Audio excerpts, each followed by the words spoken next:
ฟังรายการใต้ห่มพระรัตนตรัยออกอากาศกุเจ้าของวันพุธเวลา 5 นาฬิกาถึง 6 นาฬิกาเป็นเวลา 1 ชั่วโมงดำเนินรายการโดยอาตมาภาพอนาลัยอนาลโยซึ่งสาธุชนญาติโยมก็สามารถติดตามรับฟังรายการได้ทางสถานีวิทยุเพื่อการศึกษาพระพุทธศาสนาและวัฒนธรรมคลื่น FM 104.50 เมกะเฮิรตซ์วัดฝ่ายหินขออนุโมทนากับผู้อำนวยการและเจ้าหน้าที่ทุกท่านที่ได้เอื้อเฟื้อต่อเวลาที่มีค่าเหล่านี้ตั้งสถานีวิทยุกระจายเสียงคลื่น FM 90.75 เมกะเฮิรตซ์เสียงป่าซางและสถานีวิทยุกระจายเสียงทุกคลื่นที่ทำการกระจายเสียงออกอากาศอยู่ขณะนี้หรือรับฟังทางอื่นใดนะสื่อช่องทางทาง YouTube ก็ดีหรือว่าในส่วนของการเผยแผ่การแชร์ต่อๆกันไปก็ขออนุโมทนากับทุกท่านทุกคนไว้ตัวและท่านสามารถโทรเข้ามาร่วมในช่วงท้ายรายการได้ที่หมายเลขโทรศัพท์064 092 0919 สำหรับในวันนี้ก็ต้องขออภัยกับศรัทธาสาธุชนญาติโยมตัวที่ได้มาลาไปหน่อยหนึ่งเนื่องจากว่าต้องทำธุระนิดหน่อยไปแต่ก็บอกเป็นยังได้เข้ามาปะกับศรัทธาญาติโยมแล้วเนาะก็ถือว่าเป็นที่น่าอนุโมทนา ที่ศรัทธาได้ติดตามรับฟังรายการโดยตลอด สำหรับวันนี้นั้นก็เปลี่ยนนะการเทศธรรมยองมาเป็นการบรรยายพ่องก็เลยใช้สำเนียงภาษาเป็นคำพื้นเมืองเนาะคำบ้านเฮาเพิ่นฮ้องว่าอูลาวพ่องเนาะให้ศรัทธาญาติโยมได้ฟังเป็นความหลากหลายศรัทธาสาธุชนญาติโยมทุกท่านช่วงเวลาที่ผ่านมาเนี่ยวันเวลามันบ่รอไผเนาะเวลานี้เปลี่ยนแปลงไปกัดกินเหล่าสรรพสัตว์และสรรพสิ่งทุกๆอย่างไปบ่ว่าจะเป็นมนุษย์คนเฮาก็ดีบ่ว่าจะเป็นสิงสาราสัตว์สัตว์น้อยสัตว์ใหญ่สัตว์บินบนหนอากาศหรือแม้แต่สัตว์ที่อยู่ใต้พื้นน้ำปฐพีแผ่นดินนะก็ล้วนแล้วแต่จะต้องถูกกาลเวลาเนี่ยกัดกินไปนั่นก็คือสิ่งที่ได้มาคืออายุแม้แต่ว่าตัวของเวลาเองก็กัดกร่อนตัวของมันเองไปให้สั้นลงสิ่งเหล่านี้มันเป็นเครื่องบ่งบอกว่าวันเวลาที่ผ่านไปของแต่ละคนแต่ละท่านนั้นก็ผ่านพ้นไปอย่างที่เฮาเป็นผู้ลิขิตเองกล่าวคือว่าเฮาเป็นผู้ที่กระทำลงไปสิ่งต่างๆนั้นเฮาเลือกเองในแต่ละวันนั่นน่ะเวลาของแต่ละคนมีความทัดเทียมกันหมดธรรมชาติให้มา24ชั่วโมงเฮาในวันนี้บ่ใช่เฮาในตะวาและเฮาบ่ใช่เฮาในวันก่อนๆที่ผ่านมาแต่สืบเนื่องติดติวนิ้วเนื่องกันมาเป็นลำดับอุปมาเหมือนกับก่อไม้หรือว่าต้นลำไยเนี่ยศรัทธาญาติโยมถ้าว่ามันใหญ่ดีขึ้นมาแล้วมันมีเมล็ดขึ้นมามันมีผลมันเนี่ยเกิดว่าแก่จัดแล้วก็เน่า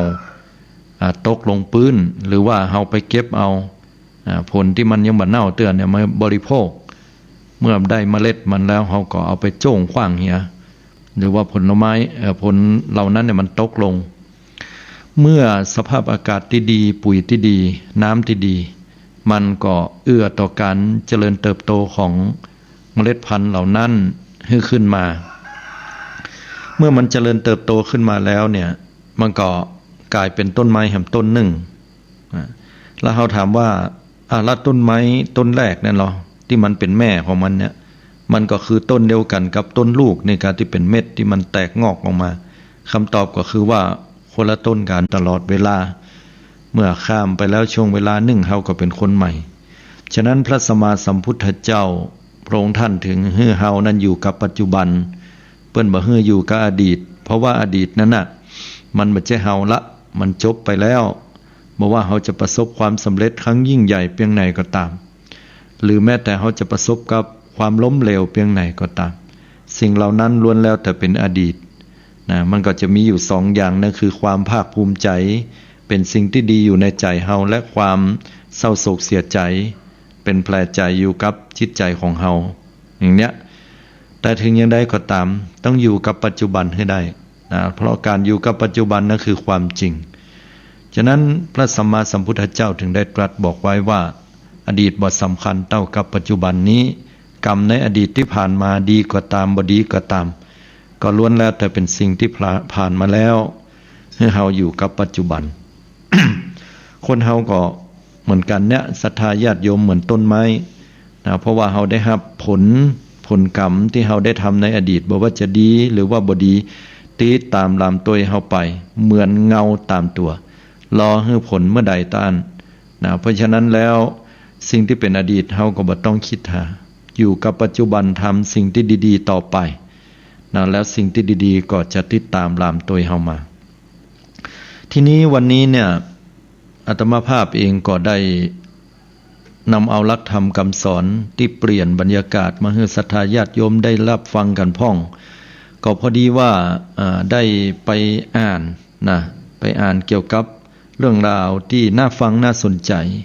นะโดยเฉพาะอย่างยิ่งในเรื่องของกรรมทำนายก็บอกว่ากรรมทำนายหรือปริศนาธรรมเนี่ยปริศนาธรรม10ประการเพิ่นว่าใครเป็นคนแต่งตั้งขึ้นหรือว่าใครเป็นคนที่กล่าวขึ้นหรือว่าจะอ้างอิงในที่พระพุทธองค์ท่านได้เป็นผู้กล่าวนะเป็นผู้กล่าวในเรื่องของการที่พระองค์ท่านพยากรณ์พยากรณ์กำฝันของพระเจ้าโกศลนะที่พระองค์ท่านได้ทรงพระสุบินแล้วก็ได้ถวายกรรมที่พระองค์ท่านได้สุบินได้ฝันไป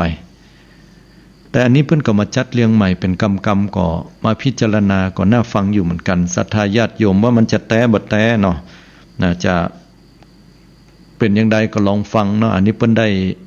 ได้กล่าวไว้ถึงปริศนาธรรม10ประการว่าโลกมนุษย์คนเฮามันเปลี่ยนไปนักมนุษย์คนเฮาจิตใจแต่ละยุคแต่ละสมัยก็เปลี่ยนแปลงกันไปยุคสมัยคนเฒ่าคนแก่สมัยก่อนยุคเกษตรกรรมกสิกรรมที่เฮาต้องเป็นของว่าเนี่ยการเนี่ยงานนะเมื่อเจ้าออกมาก็ตื่นเจ้ารับดึกตื่นเจ้านี่ถือว่าเป็นสิ่งที่คนยอมรับได้นะถึงได้มีกรรมบักเก่าบอกไว้ว่ารับถ้าหากว่าภายตื่นขวายก็จะเป็นที่หน้าตำหนิติเตียนเนาะเพราะฉะนั้นมนุษย์คนเฮานั่นก็จะต้องได้ปรับตัวเก่าของเฮาแต่ว่ายุคสมัยเนี่ยมันเปลี่ยนแปลงไปมันเปลี่ยนแปลงไปนักศรัทธาญาติโยมทั้งหลายก็คือว่ามันเป็นไปตามยุคตามสมัยเนาะตามยุคตามสมัยของแต่ละยุคสมัยนั้นสมัยก่อนเนี่ยรับเจ้านะรับเจ้าแล้วก็ตื่นเจ้าได้กินพักตังปลายตื่นควายได้ไปกินพักตังเก้าเนาะ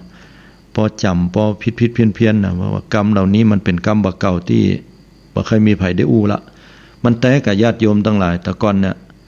ถ้าว่าตื่นเจ้าเนี่ยได้กินพักตังปลายหรือว่าพักยอดปลายคือหมายความว่าเปิ้นจะไปเก็บพักปังพักบุ้งหรือไปเก็บพักอย่างต่างๆเนี่ยที่มันขึ้นตามหัวตามหาวตามมาอย่างก็แล้วแต่เนี่ยก็จะไปกันยามเจ้านะหรือว่าไปกันก่อนเวลาเปิ้นก็ได้มาแม้แต่ความหมายนี่ก็หมายถึงว่าออกไปเนี่ยว่าหากินเนาะไปใส่ต้งใส่นาไปเกี่ยวข้าวถ้าว่าตื่นเจ้าบ่ขี้ค้านนี่ก็ถือว่าได้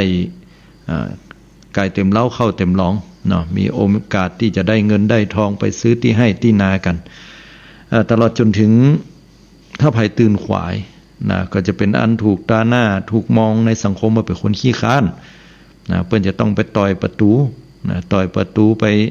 เอาอย่างอาตมาเป็นเน้นแต่ก่อนเนี่ยถ้ากุฏิมันสูงหน่อย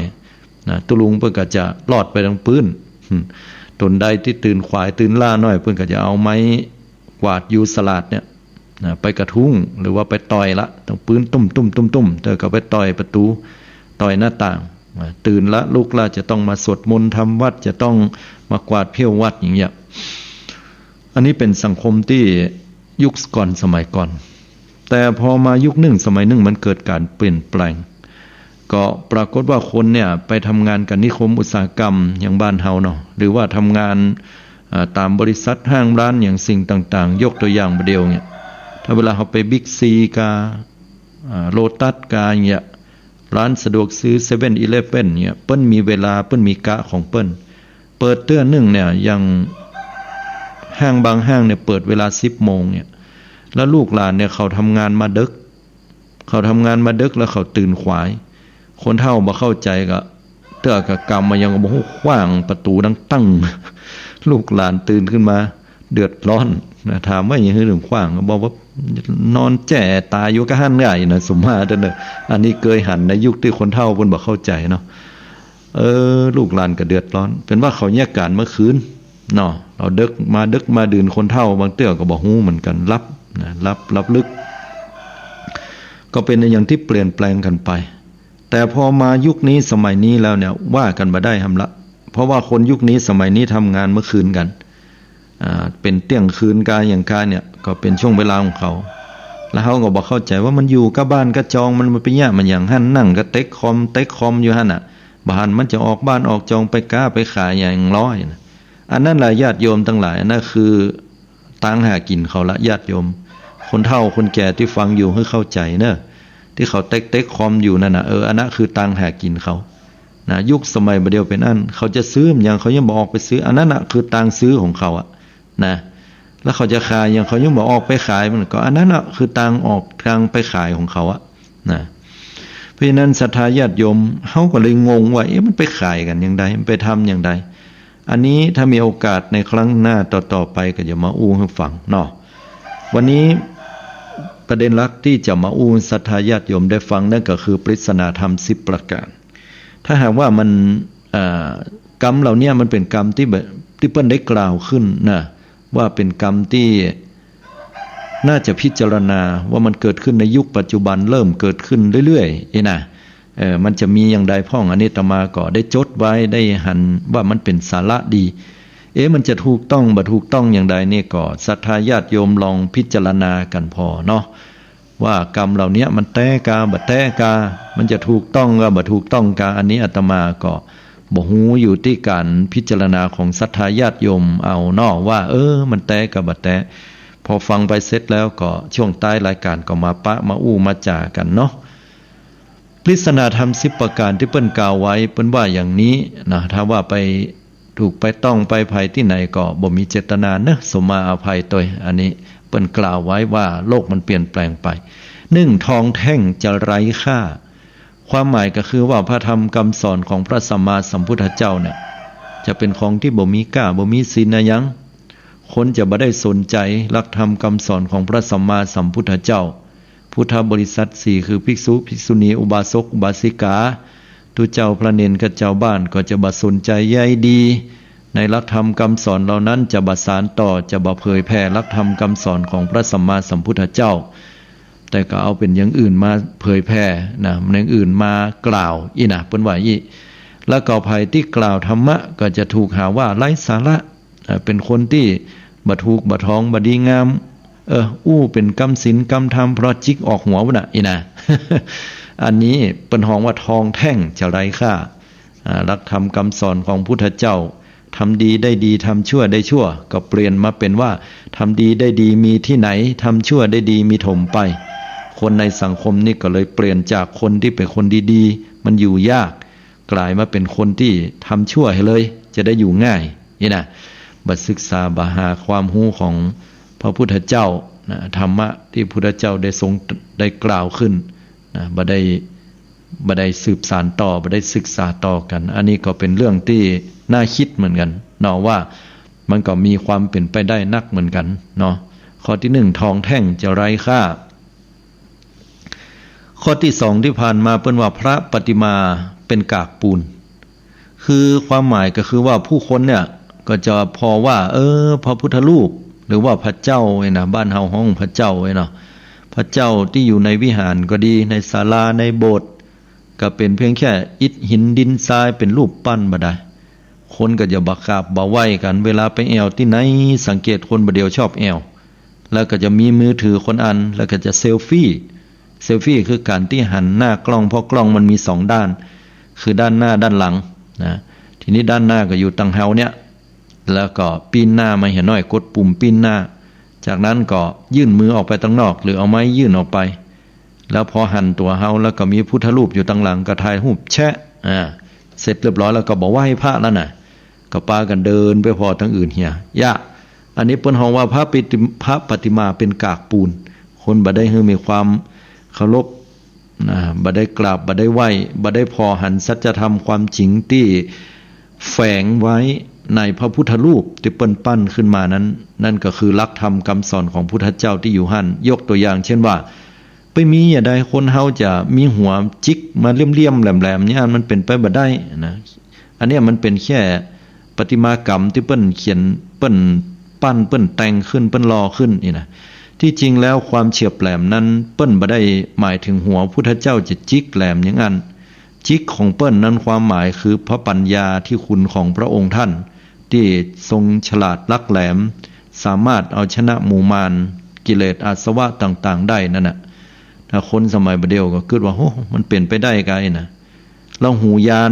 วนั่นก็มีความหมายโดยแฝงไว้ก็คือคนเฮาบอกหูเบาหูนักเนี่ยพระเจ้าก็เลยหูยาวแวะศรัทธาญาติโยมเวลาเปิ้นปั้นนะบัดนะเปิ้นรอเปิ้นปั้นตาพุทธเจ้าอย่างมาน้อยเดียวพอลีลงทั้งลุ่มยังบ่พอไกลๆคนเฮาปกติมันพอไปทั้งหน้าพุ่นอันนี้พุทธเจ้าพอเห็นน้อยเดียวมอกสัก4ศอกเนี่ยอีนะละอ่อนมันก็อย่าว่าอย่างงี้เหมือนก้มหน้าก้มตามยังได้ทำผิดกะอีนะมันบ่เข้าใจที่แต่พุทธองค์ก็บ่ได้ก้มหน้าอย่างเปิ้นสำรวมตาคือความหมายเปิ้นบอกว่าคนเฮาเนี่ยจะไปมองไปพอความผิดของคนอื่นเปิ้นจะไปจับผิดจะไปค่อยพอตัวคนอื่นเขาจี้คนอื่นนิ้วเดียวแต่ตัวเก่าเข้าเป็น 3-4 นิ้วนะความหมายจะไปพอคนอื่นไปเพิ่นเอาไว้ไปจับผิดคนอื่นเขาสำรวมตานะแห่งภาการหนึ่งการสำรวมตาไว้นะก่อสิ่งต่างๆที่อยู่รอบข้างบอกว่าจะเป็นเรื่องราวต่างๆหรือสิ่งต่างๆที่เฮาจะฮู้จะหันเนี่ยมันก็บ่ยะให้จิตใจของเฮามันปั่นป่วนหรือวุ่นวายเนาะ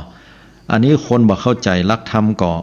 บ่ไปกราบไปไหว้คิดว่าเป็นประติมากรรมการตกการแต่งให้มันงามเหี่ยบ่ได้นะในสมัยของคนเฮายุคพ่ออุ้ยแม่อุ้ยพ่อแม่ของเฮานะเปิ้นกราบเปิ้นไหว้เปิ้นถือว่านี่คือตัวแทนของพระพุทธเจ้าเฮาจะไปกราบไปไหว้ตอนเป็นละอ่อนอาตมาเนี่ยไปตัวแม่ยามอายุ7 ขวบเนี่ยไปวัดไปวาแล้วเฮาก็เป็นคนขี้สงสัยพอเวลาไปหันแล้วมันเหมือนนี่ได้มันนี่คืออันหยังนะไผเอาหยังไปใส่หัวเพิ่นเดือดหัวว่าอยู่เป็นบาปนะแบบเฮาว่าบาปมันคือหยังก็ถามเพิ่นว่ามันบ่ดีแล้วมันบ่ดีอย่างใดเพิ่นว่าคิดเป็นลูกไผบา คิดเป็นลูกไผ มันย่อยนะเอามาความที่เขาใครฮู้อ่ะเนาะมันยิ่งสงสัยใครฮู้อ๋อพอเวลาเขาได้บวชได้เรียนแล้วเขาฮู้มันเป็นอย่างอี้คือคนเฒ่าเพิ่นก็บ่ฮู้เหมือนกันนะเนาะเพิ่นก็เลยตอบเฮาว่าอย่างอันว่าความหมายที่แท้มันเป็นอย่างใดเนาะเพิ่นไหว้เพิ่นก็ไหว้ว่ากลัวเป็นบาปก็ดีเหมือนกันนะญาติโยมนะการปรามาสต่อพระรัตนตรัยมันก็เป็นบาปแต่เพราะนั้นก็อยู่ห่างๆพอเฮาได้ใหญ่ขึ้นมาได้ศึกได้ษาได้เรียนได้ฮู้ก็ฮู้ว่าการที่เฮาไหว้พระพุทธปฏิมาเนี่ยมันมีความหมายที่ลึกซึ้งละเอียดกว่านั้นขึ้นไปเนาะอันนี้ข้อที่2พระปฏิมาเป็นกากปูนกรรมปริศนาธรรมข้อที่3เปิ้นว่ากากเกลื่อนจะเพิ่มพูนกากเกลื่อนจะเพิ่มพูนเนี่ยขี้ขากขี้เสี้ยนเนี่ยมันแพร่ได้นะมันติดตั้งหลังสมัยก่อนเฮาเอาซีมาโลชั่นเขาใส่เนาะหรือก็มันก็ไปซื้ออย่างว่าสบู่อาเซปโซนะมาฟอกแล้วก็ละไว้มันจะละออกแต่ถ้าเฮาปล่อยเมื่อใดแสดงถึงว่าผิวหนังเฮามันสกปรกเนี่ยมันก็จะลามไปเรื่อยๆกากเกลื่อนจะเพิ่มพูนมันมีปริศนาธรรมความหมายว่าผู้คนหรือว่าคนเฮาเนี่ยจะมีมิจฉาทิฏฐิคือความหันผิดลุกลามนักขึ้นหันกงจักเป็นดอกบัวคือหันความชั่วเป็นสิ่งสวยงามเสื่อมคุณธรรมความดีลงผู้คนในสังคมก็หันดีหันงามไปโดยมีการลอกเลียนแบบพฤติกรรมเหล่านั้นคือคนสมัยบัดเดียวมันเปลี่ยนไปแต่ญาติโยมทั้งหลายเ าก็บ่ใช่ตำหนิติเตียนนะแต่ให้พิจารณาเพราะว่ามันแตกก่ออันนี้คือคนที่เปิ้นดีๆก็มีนักอยู่ศรัทธาญาติโยมแต่ว่าแหมน้อยเนี่ยไปหน้าไปปลายหน้าเริ่มต่อไปเรื่อยๆบ่เดียวก็ปรากฏถึงหันพ่องละมันก็จะมีนักขึ้นเปิ้นว่ามันก็เหมือนกับ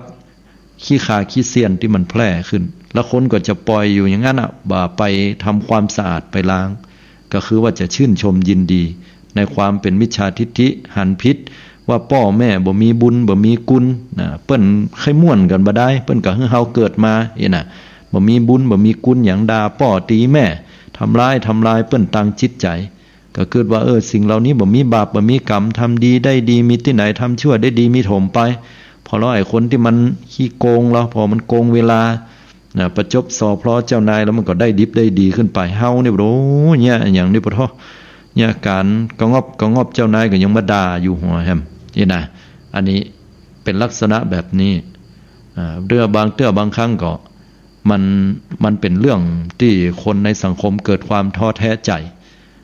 กากเกลื่อนจะเพิ่มพูนขึ้นไปติ๊กคนก็จะยกย่องในสิ่งที่เสื่อมคุณธรรมความดีก็จะเรียนแบบกันเปิ้นว่าอย่างนี้ข้อที่4พระพิรุณจะซบเซาพระพิรุณก็คือหาฝนหรือว่าน้ำฝนจะซบเซาคือบ่มีความหมายในที่นี้ก็คือว่าฟ้าฝนมันจะแห้งจะแล้งบ่ตกต้องตามฤดูกาลสังเกตต้องเวลาสมัยบัดเดียวแล้งก็แล้งนักถ้าตกก็ตกหนักจนน้ำท่วมญาติโยมบางเตื้อหน้าเนี่ยอย่างเนี้ยหน้าฝนตะคืนเนี่ยที่ลงทางอาตมาเนี่ยทางปัสสังเนี่ยบางจุดเนี่ยก็ฝนตกนะแล้วตกลงทางกรมอุตุนิยมวิทยาหรือว่าธรณีวิทยาเพิ่นประกาศว่าเป็นฤดูหนาวเข้ามาแล้วฤดูหนาวเข้ามาก็ยังมีฝนอยู่หรือว่าจะเป็นฝนฤดูก็มันก็เปลี่ยนแปลงไปกันนักหน้าหนาวสมัยตะก่อนหนาวแต่หนาวว่าบัดเดียวมัน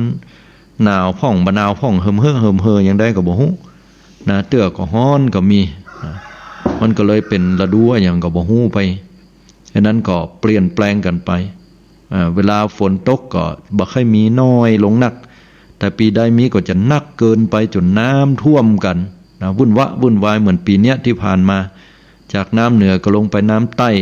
ตั้งใต้หนุนกันขึ้นมาก็วุ่นวายจนบางครั้งเนี่ยญาติโยมจะมาทำบุญสร้างกุศลอย่างกินอย่างตาลกฐินผ้าป่าตั้งเหนือเฮาก็มาบ่ได้ก็ด้วยเหตุผลว่าน้ำท่วมบ้านเปิ้นนี่นะอย่างเนี้ยเป็นต้นและแห่งความหมายหนึ่งพระพิรุณจะซบเซานั่นก็เปิ้นบอกว่าหมายถึงน้ำจิตน้ำใจของคนในสังคมเนี่ยมันจะเหือดจะแห้งลงคนเฮาสมัยก่อนเวลาอยู่บ้านใกล้กันเฮาหากันแก้วนี่อย่างกินแฮมยังกินแกงตูนแล้วตัวอย่างกินเป็นแกงบะนูนก็เดี๋ยวหูกันละก็เดี๋ยวอันพี่แก้วก็จะตักเอาแกงตูนไปปั่นแฮมคนหนึ่งที่แกงบะนูนเนี่ยอันนั้นก็ได้แกงบะนูนปิกมาเปิ้นอนุเคราะห์สงเคราะห์ช่วยกันแล้วเปิ้นก็ได้กินอาหาร2อย่างมีหลายบ้านก็แลกหลายบ้านได้มีอย่างก็เผื่อแผ่ให้กันคนนั้นบ่ได้กินข้าวไปที่อื่นที่ไกลมาเดินทางไกลเปิ้นหันใจกันก็แบ่งอาหารให้กันเป็นน้ำจิตน้ำใจที่เฮาหันได้ง่ายที่สุดในบ้านเฮายุคสมัยก่อนแต่ว่าน้ำจิตน้ำใจของคนในสังคมปัจจุบันมันเปลี่ยนไปแม้แต่สังคมในยุคเนี้ยศรัทธาญาติโยมทั้งหลายแต่ก่อนเนี่ยคนเฒ่าคนแก่จะข้ามถนนหนทางก็ประคองก็เฟือกันน้ำจิตน้ำใจต่อผู้ตกยากแต่บัดเดี๋ยวเนี่ยน้ำจิตน้ำใจเหล่านั้นมันก้อยที่จะเหือดแห้งไปคนก็จะหันแก่ตัวกันนักขึ้นอันอย่างที่จะได้อันอย่างที่จะเอาก็เอายืมกันเป็นหนี้กันแล้วก็ตบัดซัดบ่มีสัจจะวาจาต่อกันเวลาขอยืมนี่ยืมกันง่ายบางเตื้อก็มีแผ่วน้ำหูน้ำตาบ้านจะโดนยึดพ่องรถจะโดนยึดเจ้านายไล่ออกจากงานมาเนี่ยเป็นน้ำหูน้ำตาให้บางเตื้อก็อ้อนวอนสปะอย่างจนในที่สุดฝ่ายหนึ่งก็ใจอ่อนเอาสตางค์ให้ยืมยืมไปเรียบร้อยแล้วตามสัญญาบ่เมื่อน่ะก็เดี๋ยวสัก10 วันเฮาจะคืนเฮาถึงเอามาเลย10 วันก็แล้ว15 วันก็แล้ว20 วันก็แล้วเดือนก็แล้วไปทวงบ่ได้ นะฮะปรากฏว่าบ่อยู่หนีไปเป็นตี้แต่บัดเดียวเปลี่ยนใหม่ละไม่มีไม่หนีอย่างก็เขาว่าไม่มีไม่หนีไม่ให้อีกอะบ่มีบ่หนีบ่ฮื้ออีว่าโถธโมสังโฆเด้อป้าโตอีก็มีว่ะบ่มีบ่หนีแต่ก่อนหนีเนาะหรือว่าลบหรือว่าแก้ตัวบ่หนีแล้วก็บ่ฮื้ออ่ะมีหยังก่ออย่าปะโถศรัทธาญาติโยมมันน่าเจ็บใจสำหรับคนฮื้อยืมนะมันเป็นเรื่องของมารยาทเนาะเฮาว่าตามกันซื่อๆบ่ฮื้อเนี่ยเนาะก็เลยกลายเป็นว่าเตื้อเดียวต้านนั่นเน้อกันนี่ก็บ่ต้องมายืมกันละไอ้น่ะก็กลายเป็นว่าจากมิตรที่ดีเป็นเพื่อนที่ดีต่อกันก็กลายเป็นศัตรูกันไปเนี่ยเป็นเรื่องที่น่าเศร้านะน้ำใจของคนเฮาเนี่ยมันหายกันไปสมัยก่อนเนี่ยคนเฒ่าคนแก่นะเปิ้นเลยเคยบอกไว้แม้แต่พระสงฆ์องค์เจ้าจะเดินผ่านกันนะเฮาผ่านตุเจ้าพระเนนไปเมื่อใดนะเฮาจะบ่ย่ำแม้แต่เงาเปิ้นเพราะถือเป็นสังฆานุสติระลึกถึงคุณของพระสงฆ์บ่เดียวเดินไปเนี่ยเขาจะจนเฮาต้องเว้น คนเฒ่าคนแก่นะสมัยตะก่อนเนี่ยเฮาถือว่าเป็นบุคคลผู้ถือหันเดือนหันตะวันเป็นบุคคลแก่ควรกล้าแก่การเคารพบูชานะแต่สมัยบ่เดียวลองจอดสี่แยกคนเฒ่าไปพอหน้าคนหนุ่มนั่นพอใจมันลุกขึ้นมาละกุยหวดเฮาละดีบ่ดีสุมาแต่เอาตีนตั้งเฮาซ้อมเฮามันเป็นเรื่องที่เกิดขึ้นในสื่อในสังคมแล้วนะญาติโยมบ่ใช่ว่าบัดแต่น่ะนี่นะมันมีนะแต่อาตมาก็บอกว่ามันก็ยังมีอยู่จำนวนที่บัดนักสังคมเหล่านี้มันยังมีความน่าอยู่เพียงแต่ว่าเฮาพยายามจะให้มันปิกมาโดยศีลธรรมของพุทธเจ้าเนี่ยจะดีคนก็เลยยุคสมัยนี้ก็เลยเริ่มในการที่จะเห็นแก่ตัวกันนักขึ้นนะบ่ค่อยที่จะมีน้ำจิตน้ำใจต่อกันเวลาเต็กแกขี่รถไปเนี่ยแต่ก่อนเปิ้นเต็กแกกันก็เพราะว่ากลัวมันจะมาตุบมาตำเนาะมันออกมาข้างต่างสมัยบ่เดียวเต็กแกใส่กันเนี่ยบ่ให้บ่ดีเนี่ยจะเป็นการเปิ้นฮ้องว่าไปตายกลุ่มคนที่แห่งคนหนึ่งเนาะเป็นการตายกันไปเหี้ยคนบ่พอใจก็จะมีเรื่องมีราวกันไปย่าแล้วแกรถมันมีไว้เหรอเนาะเนี่ยมันก็น่ากึดเหมือนกันนะคนมันใจฮ้อนขึ้น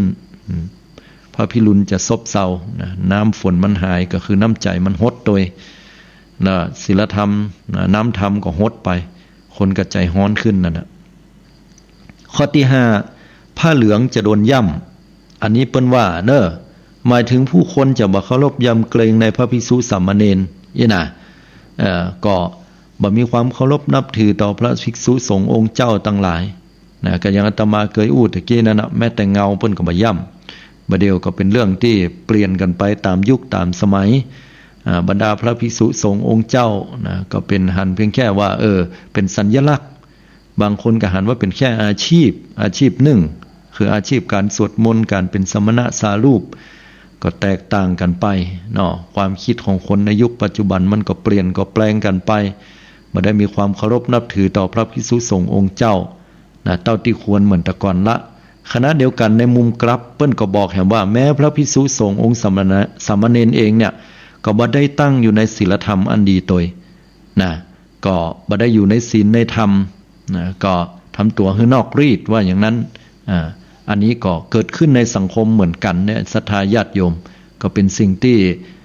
เฮาเองในพุทธบริษัททั้งหลายนะก็ควรที่จะใส่ใจในสิ่งเหล่านี้โดย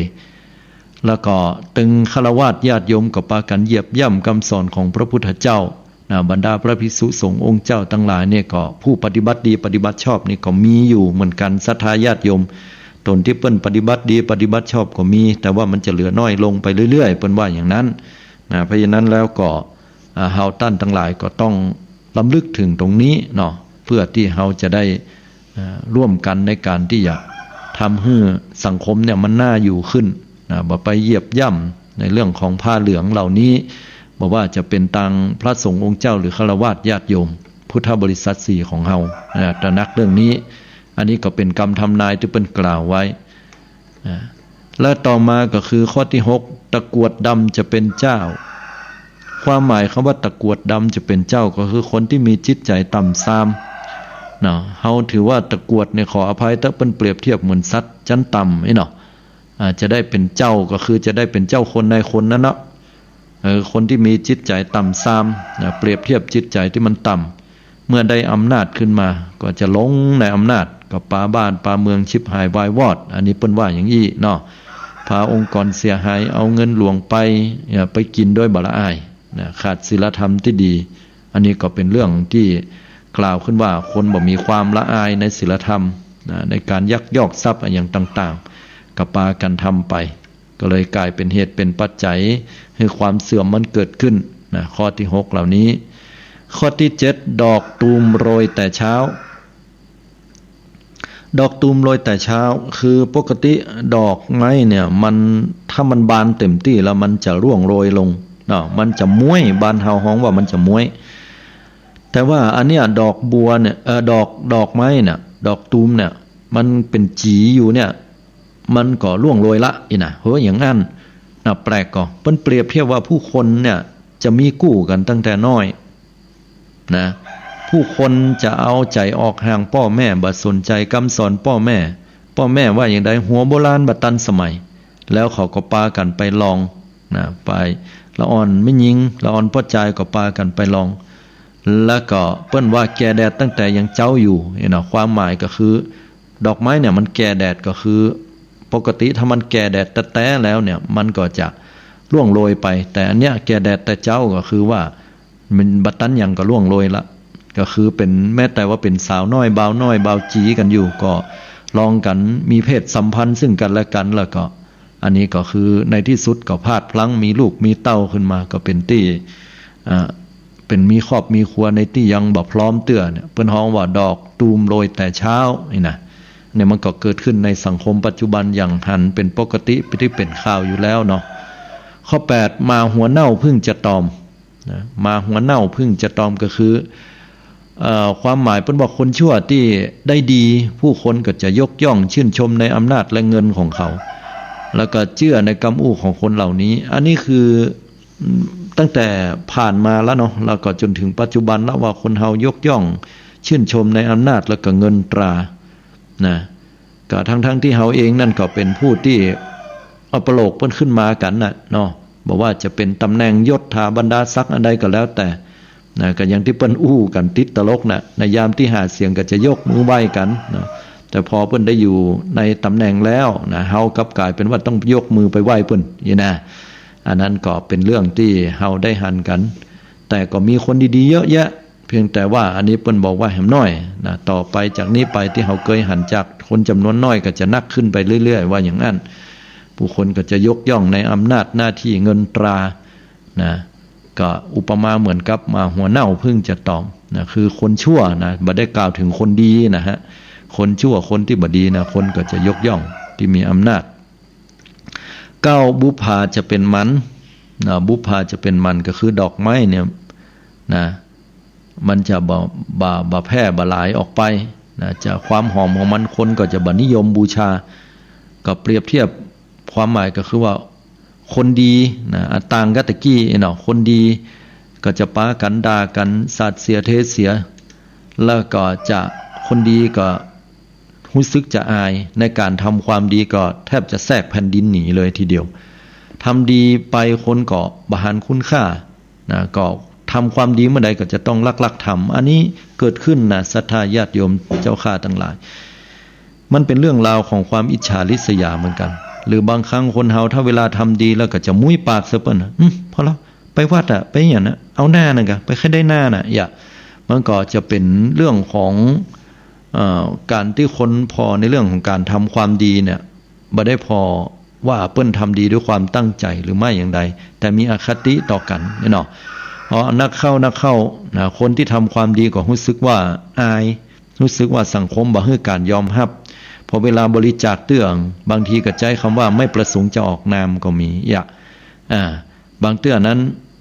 เวลาทำความดีไปแล้วเนี่ยก็พยายามลักทำจนมีภาษิตบทกลอนบทหนึ่งว่าการทำดีเนี่ยจะต้องพยายามทำในสิ่งที่บ่ให้คนอื่นได้ฮู้หรือบ่ให้โดดเด่นเกินไปก็เพราะฉะนั้นว่าเวลาทำไปแล้วเนี่ยก็จะทำให้คนมันไส้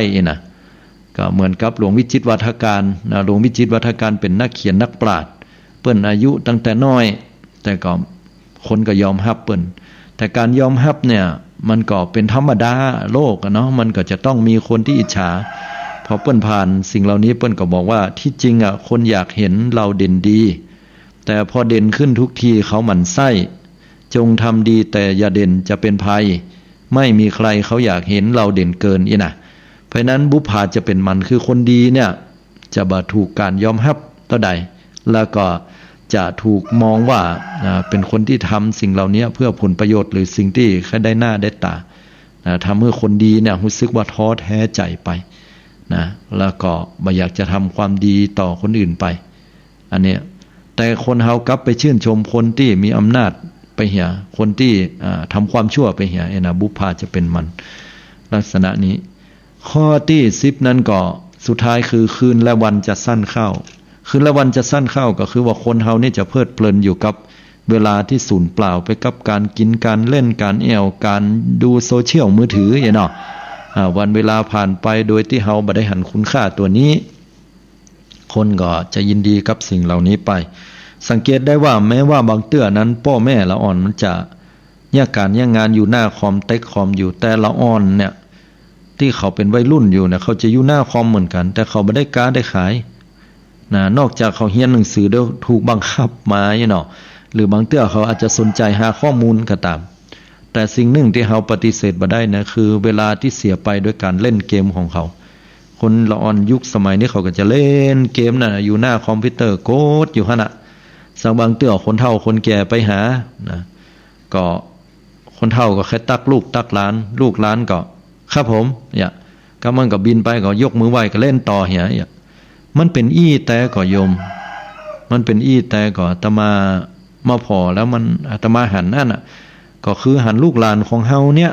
นะหันกันเนี่ยบ่ต้องไผมันหันกันในปัจจุบันน่ะเล่นมือถือเวลาเต๊กมือถือน่ะสมาธิเขาอยู่หั่นแล้วเขาบ่ได้สนใจคนรอบข้างเพิ่นเลยบอกว่าการที่เฮาได้สนทนากับไผคนใดคนหนึ่งบ่ควรที่จะเอามือถือหรือว่าคอมพิวเตอร์เนี่ยมาเล่นเตื้อนะเฮาควรจะสนทนาให้เกียรติกับคนที่อยู่รอบข้างเฮาเวลาเปิ้นถามเปิ้นอู้กันมันเป็นเรื่องมารยาทไปเนาะแต่ว่าละอ่อนบ่เดียวหรือว่าคนบ่เดียวก็หมดเวลาไปกับโซเชียลตัวการกินการดื่มการเที่ยวอันนี้เปิ้นว่าอย่างอีนะ10ประการด้วยกันในเรื่องของปริศนาธรรมเหล่านี้ทบทวนปริศนาธรรม10ประการ1ทองแท่งจะไร้ค่าพระปฏิมาเป็นกากปูนกรากเกลื่อนจะเพิ่มพูนพระพิรุณจะซบเซาผ้าเหลืองจะโดนย่ำตะกรวดดำจะเป็นเจ้าดอกตูมโรยแต่เช้าหมาหัวเน่าพึ่งจะตอมบุภาจะเป็นหมันคืนและวันจะสั้นเข้าอันนี้10ประการเหล่านี้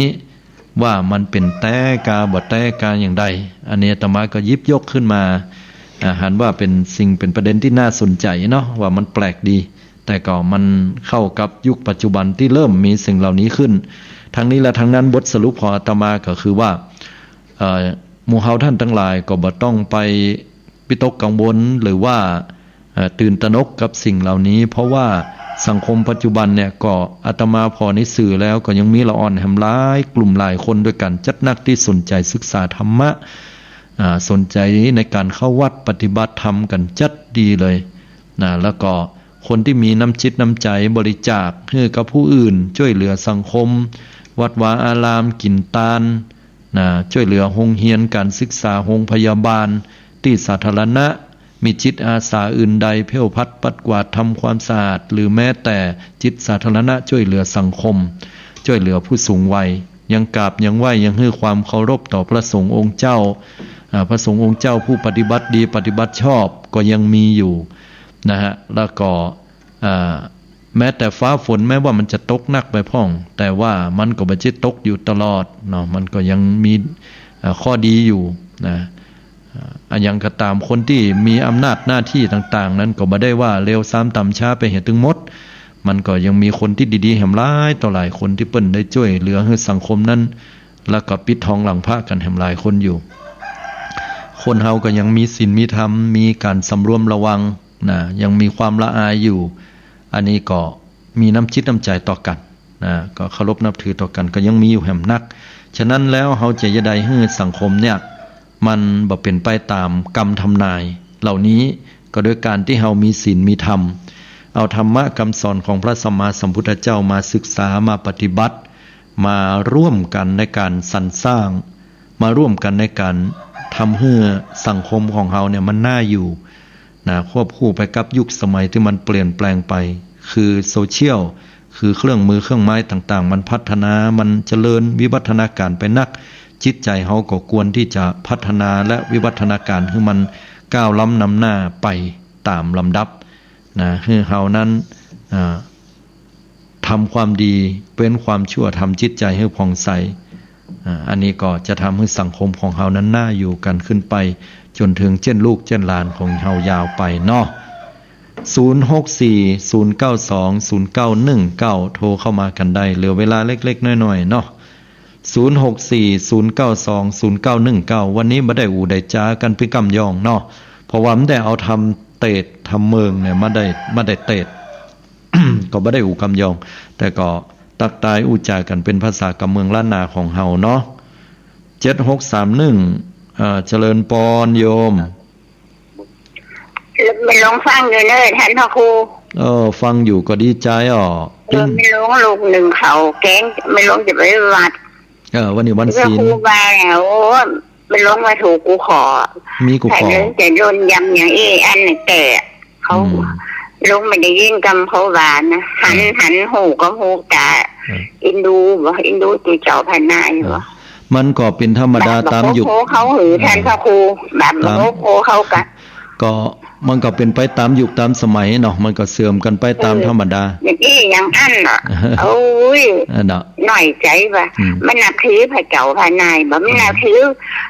นี่ก็นับถือพระลงไม่ลงว่าเนี่ยถูกกูขอแทนพระครูบานะเนาะลงคือกำลังใจอยู่เนอะสาธุอนุโมทนาบุญเนอะที่ได้โทรมาเนาะเจ้าอนุโมทนาเนอะสาธุเจ้าอันนี้ก็คนเฒ่าเปิ้นเนาะได้โทรเข้ามาเป็นความคิดหันของเปิ้นเพราะว่ายุคสมัยของเปิ้นเนี่ยเปิ้นก็แฮมอย่างกับเฮาเนาะมันเปลี่ยนแปลงไปคือเปิ้นอู้ยองไปหาละนั่น คือมันเปลี่ยนแปลงไปเนาะญาติโยมทั้งหลายก็คือว่ายุคสมัยของเปิ้นเคยมีแบบนั้นเปิ้นเคยให้ความเคารพนับถือแต่ยุคสมัยบ่เดียวมันเปลี่ยนไปเนาะอันนี้ก็เป็นแนวความคิดหันของแม่อุ้ยแม่หลวงเปิ้นท่านนึงเนาะ9948เนาะเจริญปอนโยมกราบไหว้สาพระอาจารย์เจ้าเจริญปอนจากไหนปะเสากะปะเสาเนาะเจ้าเป็นอย่างได้ฝุ่นตกแต่คืนน่ะโอ้แต่คืนมีฝนตกจัดหลายเจ้าแมนเหมือนกันเนาะแล้วกำเดียวเมื่อเจ้านี่ก็ฮ้อนเนาะเจ้าอากาศมันจะเปลี่ยนแปลงเลยเจ้าเดี๋ยวสับฝนหายไปแน่แล้วก็จะหนาวขนาดเลยเจ้าเนี่ยน่ะพระพิรุณจะสั้นเข้าเนี่ยอากาศการเปลี่ยนแปลงมันเกิดขึ้นเนาะจ้าเป็นวานั่นน่ะได้ฟังอาจารย์อยู่เลยจ้าอนุโมทนาบุญเนอะอยู่ดีมีสุขเนาะสาธุจ้าอันนี้ก็มาแหมซ้าย16243เจริญปอนการนมัสการเจ้าจากที่ไหน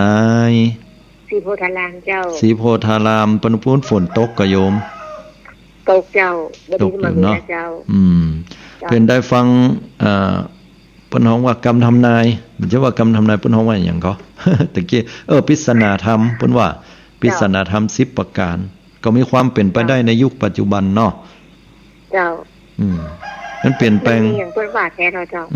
คนเฮามันก็มีน้ำจิตน้ำใจน้อยลงเนาะสังคมบ่เดียวมันก็สมัยตะก่อนนี่เพิ่นเฮ็ดกินเนี่ยว่าเพิ่นก็แบ่งกันกินตามบ้านเฮาเนาะใช่แล้วบ่เดียวมันบ่ได้อย่างนั้นแล้วอ่ะคือคนอยู่ใกล้บ้านกันก็เอาเข้าก็เหมือนจะบ่ฮู้จักกันไปเหี่ยเจ้าแล้วก็น้ำใจก็บ่ค่อยมีฮื้อกันไปเหี่ยละปายบ่พอซ้ำมีโรคภัยไข้เจ็บระบาดคนก็อยู่กับบ้านไผบ้านมันไปเหี่ยอย่าเนาะมันเกี่ยวข้องกันหมดนะน่าหันใจอย่าได้ก็บ่เดียวละอ่อนน่ะที่อันเปิดทำงานน่ะแบบคอมพิวเตอร์อ่ะแต่คนเฒ่าที่เพิ่นบอกงูอ่ะแม่นมันก็ว่าละอ่อนไปหยังเนี่ยมันเปลี่ยนไปแล้วแม้ที่เขาเต็กๆอยู่เขาเต็กๆคอมน่ะเขาก็เรียนหนังสืออยู่ในหั่นเหมือนกันเจ้าบรรยากาศกันหมดเจ้าแม่นแล้วคนเฒ่าเพิ่นบ่เข้าใจโยมอันนี้ก็มันเปลี่ยนไปตามยุคตามสมัยแม่เขานี่ทำงานเนาะ แม่น10 โมงเมื่อคืนออก7 โมงเมื่อเช้าใช่เท่ากับตี 3ออก6 โมงแม่นนั่นเนาะอันนี้เข้าใจกันมันโลกมันเปลี่ยนไปแล้วเนาะสาธุอนุโมทนาที่ได้โทรแม่ค่ะนะพระเจ้าพระนายนะตุกเนอไปที่ว่าสบายมันก่อนแม่นแม่ก็ท่านว่าหมุนแม่ก็เพราะว่าต้องยังตะวายเพิ่นชอบทำมาศึกษาอะไรเนาะใช่อ๋อว่าตะกี้อีดูเข้าก็บ่ได้กินก็มีคือเพิ่นบอกว่ามันมีให้กินนั้นก็มีให้กินแต่มันมีเวลาเนาะใช่โอ้วัดนั้นวัดนี้วัดนั้นเนี่ยเพราะว่าเปิ้นเหมือนแต่ก่อนเนาะแม่นคือพระสงฆ์องค์เจ้ามีบทบาทนักขึ้นนะฮะสมัยบัดเดี๋ยวนะต้องทำงานร่วมกับองค์กรประสานกันแล้วก็ต้องขับเคลื่อนในหลักคำสอนยังยกตัวอย่างว่าศีล5เนาะหรือว่าการสอบธรรมของพระภิกษุสงฆ์องค์เจ้าเนี่ยเพื่อที่จะให้พระพุทธศาสนาเผยแผ่ออกไปนะแล้วก็มันบ่ได้ด้านเดียวเนาะด้านอื่นๆโดยสังคมสงเคราะห์บริจาคโดยด้านอย่างหลายๆอย่างเนี่ยพระสงฆ์องค์เจ้าเนี่ยเปิ้นจะมีการประสานและช่วยเหลือกันนะนั่นน่ะอนุโมทนาแม่มาหันมาเดี๋ยวนี้นะโอ้ยน่าเอ็นดูประชุมมันหน่อยนี่หน่อยนั่นน่ะก็น้ำพองเปิ้นบ่ฮู้เบิ่งก่อนแม่นเปิ้นบ่ฮู้เปิ้นก็กำนันบ่เดียวไปที่มุตกรก็ไปคนละอย่างมันบ่เหมือนกันเนาะออกนี่ออกบ่เหมือนจะคนละอย่างเนาะอนุโมทนาตัวเน้อที่ได้แสดงกรรมขึ้นหันต้องขออภัยเพราะว่าเวลามันมีน้อยเนาะเจ้าสาธุอนุโมทนาเน้อมาประกาศเจ้าสาธุอันนี้ก็เป็นเรื่องของงานความคิดหันแห่งท่านหนึ่งเนาะสังคมพระสงฆ์องค์เจ้าก็ที่เปลี่ยนไปนักสมัยตะก่อนนี่ก็จะหันว่าพระสงฆ์องค์เจ้าเนี่ยโดยเฉพาะตุลุงปกติจะอยู่กับวัดตลอด พระสงฆ์องค์เจ้าอยู่กับวัดกับวาแต่สมัยบัดเดียวก็จะต้องออกจากวัดไปประชุมที่หั่นที่นี่เขาจะหันความแตกต่างเปลี่ยนแปลงตุเจ้าพระเนนอย่ามาอยู่กับวัดกับวากันแล้วนี่นะไปเป็นตี้คือต้องมีการประชุมต้องมีการขับเคลื่อนยิ่งเป็นครูบาอาจารย์ตนเฒ่าตนแก่เนี่ยจะมานั่งอยู่กับวัดแล้วก็เฝ้าวัดเนี่ยแผ่นจะบัดใจละยุคบัดเดียวต้องไปประชุมที่หั่นที่นี่ประชุมทางโซเชียลจะต้องไปนอกจากไปนิมนต์ไปอย่างแล้วเนี่ยต้องมีบทบาทในสังคมเพิ่มนักขึ้นญาติโยมทั้งหลายมันเปลี่ยนยุคกันไป9669เนาะเจริญปอนโยมอาจารย์โทรจากไหนก็ป่าแม่แดงโดยสเก็ตป่าแม่แดงโดยสเก็ตเนาะฝนตกก็โยมอยู่หอมบุญเนี่ยก็ตกค่ะฝนตกตั้งแต่ทุ่มครึ่งจนถึง2 ทุ่ม 40ซาลงไปแล้วก็พอสักประมาณ3 ทุ่มครึ่งก็ลงมาอีกค่ะเนาะมันเป็นไปตามสภาพอากาศของมันเนาะโยมเนาะเจ้านั่นน่ะเพราะฟังกรมอุตุเพิ่นบอกว่าพายุอันหยังก็บ่รู้เข้ามามันถึงมีเหตุสปะพายุเดี๋ยวเข้าเดี๋ยวออกอยู่หั่นน่ะได้เข้ามาเมื่อใดก็ฝนตกเนี่ยเนาะเอ็นดูที่เปิ้นเกี่ยวข้าวกันเนี่ยค่ะแม่นเนาะเข้าต้าวเข้าล้มเจ้าลำบากหน่อยเนาะอาจารย์สบายเนาะค่ะสบายดีตามอัตภาพต้องขออภัยเนาะเวลาใกล้หมดแล้วต้องขออนุโมทนาที่โทรมาเนอะสาธุเจริญพรอู้ถึงการเปลี่ยนแปลงในสังคมปัจจุบันเนี่ยมันมีนักหลายสิ่งหลายอย่างญาติโยมทั้งหลายเนาะของเฮาบัลละคุณงามความดีก็เป็นอันดีศรัทธาญาติโยมทั้งหลาย9200เจริญพรโยมฮัลโหลเจ้าพระอาจารย์ว่าจะได้เจ้าฝนตกกับที่บ้านเจ้าตกเจ้าตกหนักเนาะให้มันดูจ้ะหมอกแผ่นดินลายจ้ะฟังธรรมะวันนี้ปริศนาธรรม10ประการพอมีความเป็นไปได้ก็เจ้า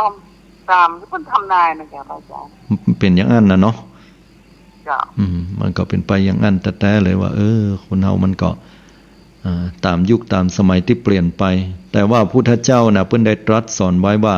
ทุกสิ่งทุกอย่างมันเป็นอนิจจังไม่เที่ยงเนาะมันก็เปลี่ยนแปลงกันไปแล้วขณะเดียวกันถ้าเราหันว่าสังคมเนี่ยมัน มันบ่น่าอยู่หรือว่ามันบ่มีน้ำใจก็บ่ยากเขาก็แค่เอาธรรมะของพุทธเจ้ามาใส่ใจเราปฏิบัติต่อกันมีน้ำจิตน้ำใจเอื้อเฟื้อต่อกันมันสังคมที่น่าอยู่มันก็จะเกิดขึ้นได้พลิกมาได้เหมือนกันเนาะเพราะว่ามันมีขึ้นมีลงมีเกิดมีดับมันอยู่ที่ว่าคนเฮาจะสนใจในการใส่จิตใส่ใจเรื่องศีลธรรมที่ดีงามกว่าเดิมก่อนนะอันนั้นก็เป็นสิ่งที่น่ากึดเนาะขอบคุณที่ได้โทรเข้ามาเนอะให้กำลังใจต่อกันสาธุอนุโมทนาฮะพอดีบ่ได้เทศทำเมืองนะฮะถ้าเทศทำเมืองก็จะเอามาเป็นทำนองยองได้อู้ยองได้อนุโมทนาบุญเนาะสาธุอันนี้ก็แหมสายหนึ่งเนาะติโทรกันเข้ามาเวลาก็หมดแล้วเนอะเดี๋ยวอย่างใดก็ขออนุโมทนากับศรัทธาญาติโยมที่ได้โทรเข้ามาทุกสายทุกท่านสังคมปัจจุบันมันเปลี่ยนแปลงกันไปนักศรัทธาญาติโยมอย่างที่เปิ้นว่าตะกี้บทบาทของพระสงฆ์องค์เจ้าก็เปลี่ยนกันไปแต่สิ่งที่เฮาบ่ลืมบ่เลือนนั่นก็คือหลักธรรมคำสอนของพระสัมมาสัมพุทธเจ้าศิลปวัฒนธรรมก็ควรค่าแก่การอนุรักษ์รักษาศีลธรรมกรรมฐานของพระพุทธเจ้าก็บ่ควรที่จะละนะสิ่งที่สำคัญที่สุดของทุกๆคนนั่นคือละความโลภความโกรธความหลงในจิตใจละความเป็นอัตตาตัวตนนะความยึดมั่นถือมั่นต่างๆสิ่งไหนที่เฮาเข้าไปยึดมั่นถือมั่นแล้วบ่เป็นทุกข์บ่มีเพิ่นว่าฉะนั้นแล้วอาตมาภาพก็ขอฝากสิ่งเหล่านี้ให้ศรัทธาญาติโยมไว้ก็ขอทุกท่านทุกคนได้มีความสุขความเจริญวันนี้นำเอารายการปิกปอกไปให้ก่อนปากันพุทธหน้าให้ทุกท่านได้เจริญด้วยอายุวันนะสุขภละได้ดวงตาหันธรรมถึงฝั่งมรรคผลนิพพานทุกท่านทุกคนด้วยเทอญ